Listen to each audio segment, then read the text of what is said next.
Alors dis-moi, comment tu fais en début de formation pour faire les présentations?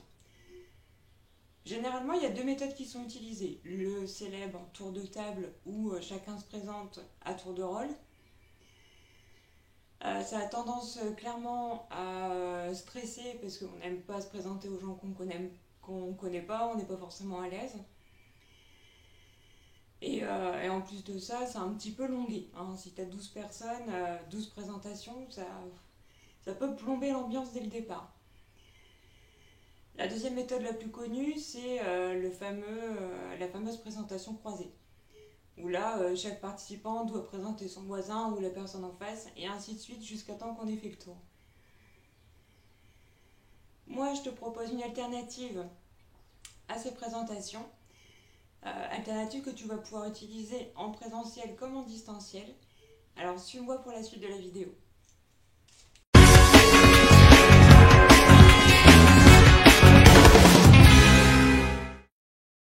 Alors, c'est parti, deux nouvelles façons de faire les présentations, en présentiel comme en distanciel.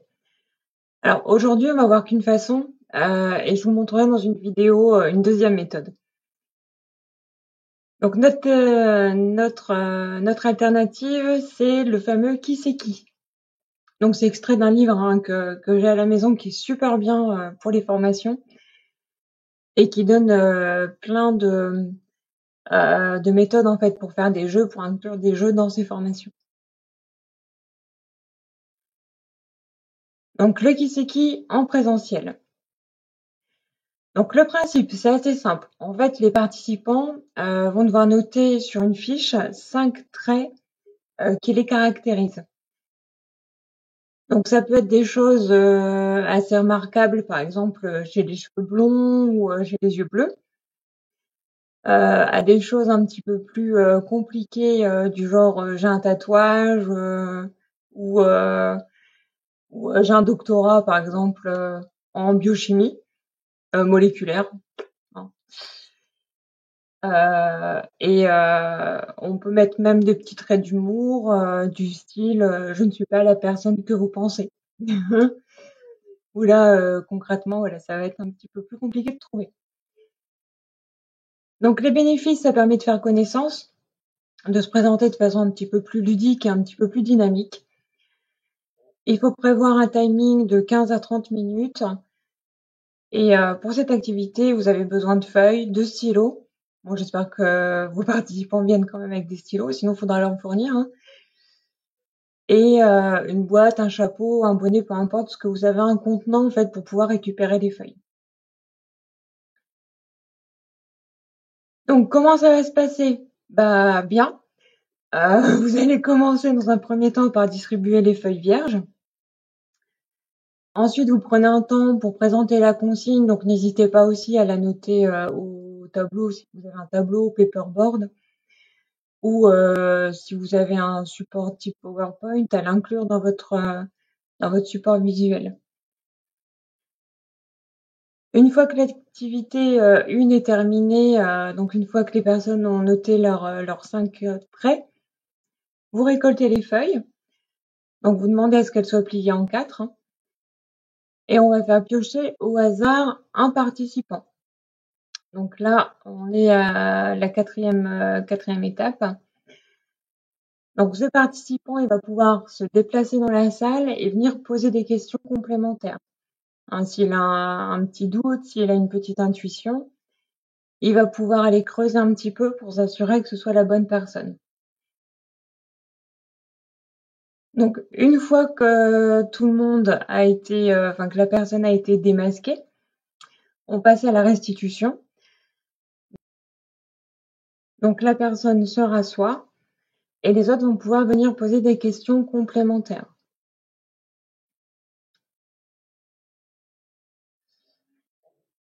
Alors maintenant, on va voir le qui c'est qui, mais en distanciel. Donc ça, c'est une adaptation de Bouge ta formation, hein. Initialement, c'est prévu que pour du présentiel.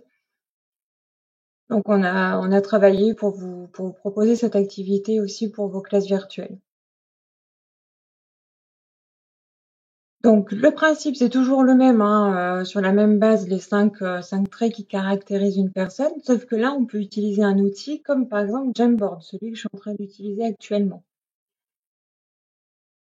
Donc les bénéfices sont les mêmes, hein, se connaître, faire les présentations de façon un petit peu plus ludique et décalée. Mais là, en plus, on va inclure un outil numérique, ce qui va permettre de développer une nouvelle compétence chez vos participants. Donc en distanciel, pardon, en classe virtuelle, il faut toujours prévoir un timing un petit peu plus long pour vos activités. Donc là, j'ai mis de 20 à 35 minutes en fonction de la taille de votre groupe. Et il va falloir prévoir un Jamboard numéroté. Donc comment ça va se passer? Donc vous allez prendre un temps pour expliquer comment fonctionne Jamboard, présenter la consigne. Là, la petite nuance, c'est que vous allez envoyer un message privé à chaque participant avec le numéro de page qui lui est attitré. Une fois que les 5 traits sont inscrits sur votre page, sur la page Jamboard, donc on va demander à un participant de choisir entre le 1 et le 8 si vous avez 8 participants. Et tout comme tout à l'heure en restitution, le reste du groupe pourra venir poser des questions à la personne une fois qu'elle sera démasquée. Le but, c'est que ce soit convivial et sympa. Alors maintenant, comment le présenter? Donc moi, ce que je vous propose, c'est de faire une première page, une page un peu vierge, qui sera votre page d'appropriation de l'outil Jamboard. Donc là, vous allez pouvoir demander à vos participants de venir écrire du texte, coller un post-it, mettre une image. Bref, tout ce qui vous passe par la tête pour qu'ils soient autonomes le plus possible une fois qu'ils seront sur leur page. Donc pour rappel, tout ça, ça se passe là ici sur votre petit menu de gauche, où vous avez la possibilité d'utiliser toutes les ressources, hein, zone de texte, stylo, pour vraiment faire ce que vous souhaitez. Ensuite, dans un deuxième temps, donc vous présentez la consigne. Donc c'est peut-être important, je sais qu'il y a des participants qui préfèrent avoir une consigne visuelle, donc peut-être prévoir une page de votre Jamboard où la consigne sera indiquée, hein, peut-être en page 2 de votre Jamboard. Comme ça, ils pourront s'y référer aux besoins et ils pourront être autonomes sur l'activité en fait. Donc là, on a vu première étape, deuxième étape. Troisième étape, donc vous envoyez un message privé à chaque participant en lui donnant un numéro. Par exemple, Didier, tu seras le numéro 3. Et ainsi de suite. Alors, quatrième étape, faire choisir un numéro. Donc là, ce serait bien de prévoir une page, toujours sur Jamboard, hein, c'est intéressant de garder le même outil pour toute l'activité, avec une liste de numéros. Parce que techniquement, si vous avez 8 personnes et qui piochent des numéros comme ça aléatoires, à un moment donné, ça va être compliqué pour vous de vous souvenir qui a pris quel numéro. Donc je vous ai préparé un petit support voir à quoi ça pouvait ressembler. Donc après, vous faites comme vous souhaitez, hein, mais c'est pour vous donner une petite idée de la façon dont moi je perçois les choses. Donc page 1, appropriation, c'est là où on vient mettre des formes, où on vient tester la plateforme, l'outil.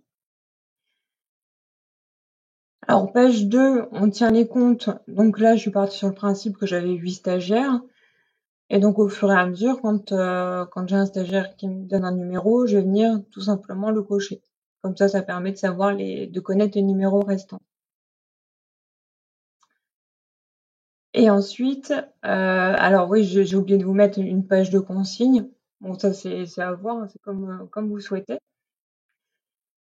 Et ensuite, donc vous partez sur une page avec juste un petit numéro que vos stagiaires vont venir noircir avec leurs 5 caractères, 5 traits de caractère ou 5 traits qui les caractérisent. Donc, le reste du groupe peut poser des questions à la personne qui est démasquée. Il faut savoir aussi qu'à un moment donné, vous aurez plus que deux participants.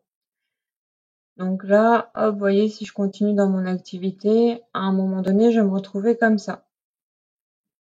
Donc là, en fait, pour continuer le jeu, vous avez deux personnes qui ne sont pas démasquées. Pourquoi pas montrer les deux pages au reste du groupe et leur demander, à votre avis, qui est qui, tout simplement.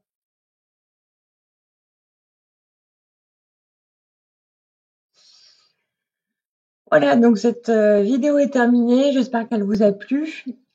Si c'est le cas, n'hésitez pas à liker, partager, commenter et surtout vous abonner à notre chaîne YouTube. Bouge ta formation, donc on fait de la formation pour formateurs, pour coachs, pour animateurs de formation. Et on a hâte de vous retrouver. À bientôt!